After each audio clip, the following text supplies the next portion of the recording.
Assalamualaikum teman-teman semua. Apa kabarnya? Semoga hari ini teman-teman dalam keadaan sehat. Bertemu lagi kali ini bersama Bu Septi dalam pembelajaran bahasa Arab. Kali ini kita masih membahas tentang pelajaran huruf hijaiyah sambung. Kalau kemarin kita sudah belajar tentang huruf jim, ha, kha, sin, shin, shod, dan dod. Kali ini kita akan lanjutkan dengan huruf berikutnya. Tapi sebelumnya, mari kita buka sama-sama dengan membaca basmalah. Bismillahirrahmanirrahim. Oke teman-teman, kita lanjut aja langsung ke pembelajaran berikutnya. Ya. Nah, di sini Bu Seti sudah menuliskan beberapa huruf yang akan kita pelajari hari ini. Ya. Yang pertama ada huruf ain.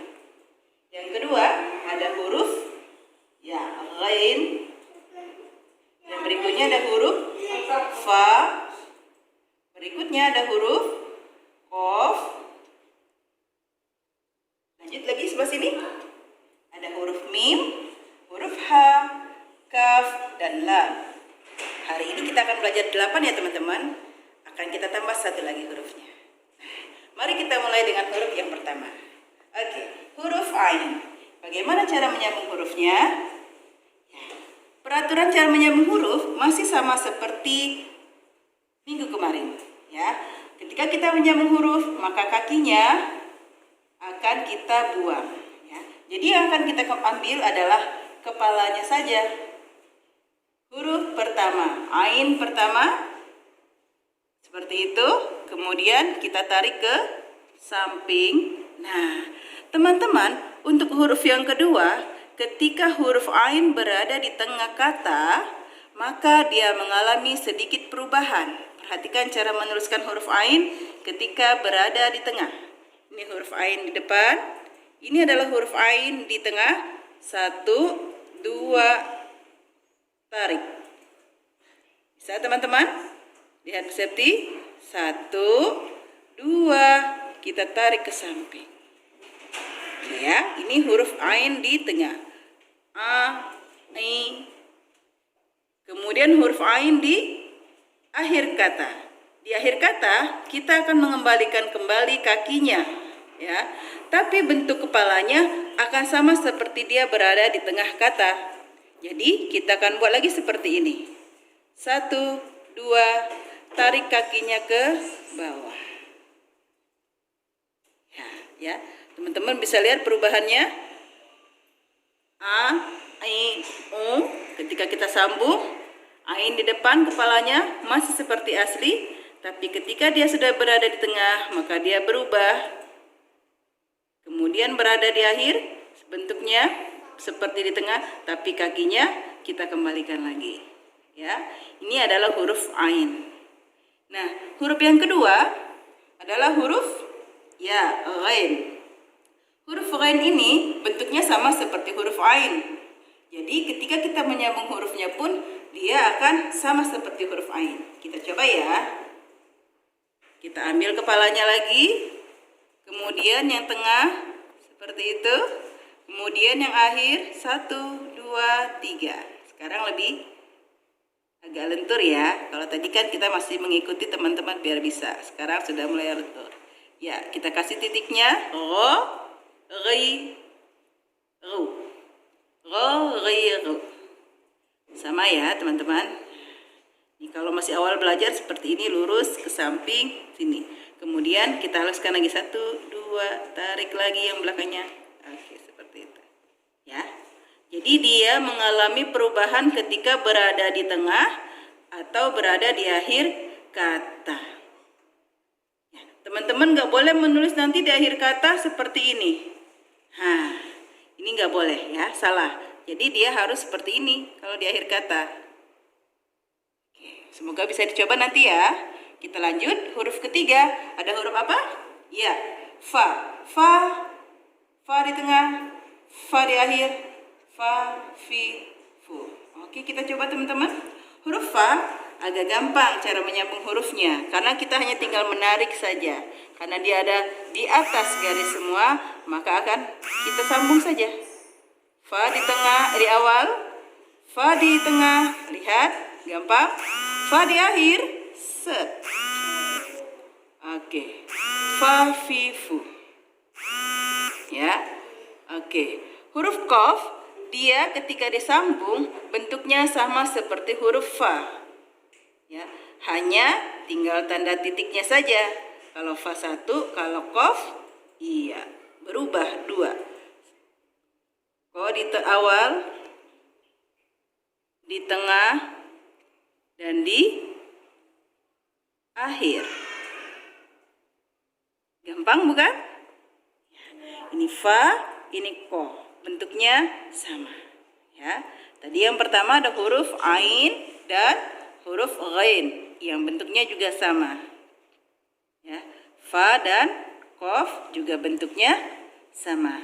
Teman-teman tinggal mengingat cara menuliskan huruf ain dan huruf fa di tengah dan di akhir kata. Oke, kita lanjut ke huruf berikutnya. Di sini ada huruf mim. Huruf mim, ma, mi, mu. Ya, Bu Septi bikin huruf mimnya seperti ini. Teman-teman bisa menulis huruf mimnya seperti ini, boleh. Ya, mim kita kakinya sama seperti tadi, kita buang, kita tarik ke samping. Ya, kita coba. Nah, ma, ambil di tengah. Mi, lagi di akhir, kita kembalikan kakinya. Ya. Atau teman-teman boleh menulis huruf akhirnya. Bu Septi ulangi cara membuatnya. Ma, huruf mim di tengah, kemudian di akhirnya mau seperti ini, asli kayak seperti ini juga boleh. Ya. Ma, mimu, kaki ke bawah, atau ma, mimu, kakinya seperti ini, sama. Ya. Yang penting kalau sudah di akhir kata maka kakinya kita kembalikanlah lagi. Tapi huruf di tengahnya diperhatikan cara pembuatannya ya. Oke, ini adalah huruf mim. Nah, kita akan membedakan cara penulisan huruf mim dengan huruf huruf h. Ha, hi, hu. Ya, ha, hi, hu. Huruf h ketika disambung dia mengalami perubahan. Nah, ini yang harus teman-teman perhatikan ya. Ketika di awal huruf H ini akan sama seperti aslinya.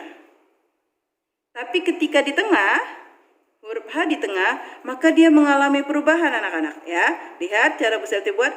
1 ke bawah, tarik ke atas, tarik ke samping lagi. Septi ulangin ya, huruf H di tengah, dia mengalami sedikit perubahan bentuk. Yang pertama kita tarik ke bawah, kemudian ke atas. Ini sengaja bisa dibuat besar ya, biar teman-teman bisa kelihatan. Kemudian ke samping, tarik. Kita tarik lagi, kenapa? Karena dia masih ada huruf satu lagi. Huruf apa? Huruf H lagi ya. H di akhir kata. Nah teman-teman, untuk huruf H di akhir kata, dia bentuknya juga berubah seperti ini. Kita buat tiangnya dulu, kemudian kita kasih set. Ini adalah H di akhir kata. Ha, hi, hu. Ha, hi, hu. Ini H dipisah. H lepasnya sama. H di awal seperti ini juga. H di tengah masih seperti ini juga. H di akhir juga seperti ini. Tapi ketika disambung, dia mengalami perubahan. Ya, H di awal, H di tengah, dan H di akhir. Oke ya, semoga bisa dibedakan dengan huruf mim. Kalau huruf mim, lihat. Mim di tengah, kemudian H-nya, dan mim di akhir, ya. Ini H. Ya. Nah, berikutnya adalah huruf kaf. Huruf kaf juga mengalami perubahan sedikit ketika dia berada di awal kata dan di tengah kata. Jadi, apanya ini ya? Tanda S-nya ini dia akan pindah ke atas nanti. Kita coba ya, teman-teman. Oke, seperti ini. Jadi K di depan, ini tiangnya kita miringkan sedikit. Nah, kemudian tanda ini kita pindahkan ke sini. Ini K di awal kata. Bentuknya berubah ya nak? Lihat. Nggak boleh nanti teman-teman kalau membuat huruf K di awal kata nyambungnya kayak gini, KH misalnya gitu. Nggak boleh, salah ya. Tapi hanya seperti ini, K di awal kata. Oke, kita lanjut untuk K di tengah. K di tengah bagaimana? K di tengah sama seperti huruf K di awal. Jadi kita buat dulu, set, kita tarik ke sini ya teman-teman. Harusnya dari atas ke bawah. Nah, dari sini. Jadi kita buat dulu, bisa diulangin dari sini, kita tarik ke atas. Ya, dari atas ini kita sambung ke samping sini, baru kita kasih kepalanya lagi. Masih sama, ya, kaki. Nah, untuk K di akhir, baru dia kembali menjadi huruf asli. Ya, kita taruhlah huruf K di akhir.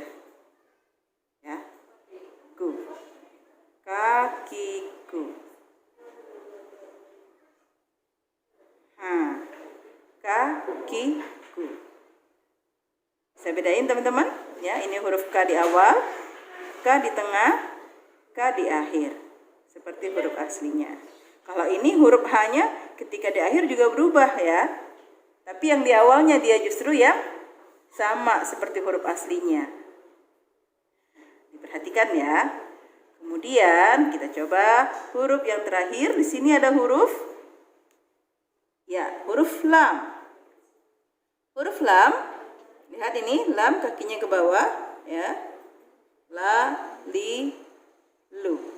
Tapi ketika kita menyambung, maka kakinya ini kita tarik ke tengah, ya, di atas garis. Kita coba teman-teman, ya.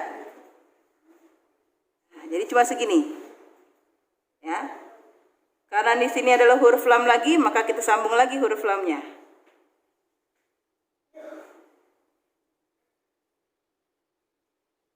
Sama lagi kayak gitu. Kalau ada lam lagi, kita tarik lagi juga lamnya, nggak apa-apa. Tarik lagi. Nah, la, li misalnya gitu ya. Kemudian di sini ada huruf lam terakhir. Nah, untuk huruf lam terakhir sama seperti tadi, kita akan kembalikan ke huruf aslinya. Ya. Di sini bisa bikin dua ya contoh lamnya ya, yang di tengah. Ini lam di depan, lam di tengah, ini juga lam di tengah ya. Lihat, huruf lam tinggi ya. Tiang, dia mempunyai tiang. Untuk lam di akhir pun dia mempunyai tiang. Kakinya juga ke bawah. Bedakan nanti dengan penulisan huruf dal. Teman-teman nanti ketika menyambung huruf, perhatikan huruf lam, penulisan sambung huruf lam dengan huruf dal. Kenapa? Karena kebanyakan rata-rata menulisnya di atas garis, sehingga sulit untuk membedakan antara huruf lam dan huruf dal. Kenapa? Karena menulisnya juga sama besarnya. Ya, jadi lihat nih perubahan bentuk hurufnya ya nak. La, gampang huruf lam. Ya, yang mungkin teman-teman harus perhatikan adalah huruf kaf, huruf H. Dan kemudian tadi yang ada mengalami perubahan adalah huruf ain dan ghain. Kali ini pembelajaran kita cukup sampai di sini ya teman-teman. Kita sudah belajar 4 huruf. 4 huruf. Di sini sudah ada 4 huruf dan di sini lagi ada 4 huruf ya. Tapi pada intinya ini yang berdekatan sama bentuknya, yang juga hampir sama bentuknya. Dan ini yang teman-teman perlu bedakan cara penulisannya. Dan ini adalah bentuk huruf kaf dan lam. Ya. Silakan nanti teman-teman belajar di rumah, dicoba lagi cara belajarnya, cara menulisnya di buku tulis masing-masing. Oke. Akan kita lanjutkan pembelajaran bahasa Arab kita pada pekan depan dengan huruf yang belum kita pelajari. Ya. Oke. Nah, itu tadi teman-teman pembelajaran bahasa Arab kita kali ini. Semoga teman-teman bisa mencoba belajar di rumah dan mencoba untuk menuliskan kembali dengan huruf-huruf yang sebelumnya sudah kita pelajari. Sekian pelajaran dari Bu Sabti. Kita tutup dengan hamdalah. Alhamdulillahirabbil alamin. Assalamualaikum warahmatullahi wabarakatuh.